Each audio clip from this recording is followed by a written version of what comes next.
Kuqapheleka ke uba esi sifo intsholongwane i-corona ebantwini asebebadala, mhlawumbi ke nabo basoloko bethatha iipilisi zezifo ezinganyangekiyo kodwa ezithomalaliswayo, ngabona bantu balixhoba lokuba ingabachaphazela ikhawuleze ibasube imiphefumlo abantu abadala. Ngoko ke kukho indlela mhlawumbi esingayenza kumakhaya ethu ukukhusela abantu abadala bangachaphazeleki, ukuba sikhethe indlu enye eyodwa mhlawumbi apha ekhayeni esinawuthi sibagcine kuyo ize siyibiyele ngokubonakalayo into ezasikhumbuza into yobana abantu abahlala kule ndlu abakufunekanga bohlukile kwabo bahlala kulaa ndlu, ngendlela yento yobana kubekho imbonakalo yento eyenziweyo, ingabiywa ibe licingo okanye mhlawumbi ibe ziziqobo nezinti ezigxunyekiweyo, ukuqinisekisa nje into yobana sisoloko sikhumbula into yobana kufuneka singachaphazeli utatomkhulu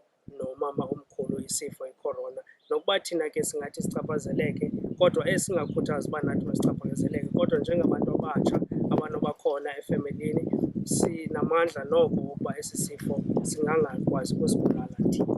Ukuqinisekisa nje uba utatomkhulu nomama omkhulu ukhuselekile, singabahlalisa kwindlu ekhethekileyo, siyibiyele ukuqinisekisa nje into yobana bona bakhuselekile ekosulelekeni ngamandla amakhulu.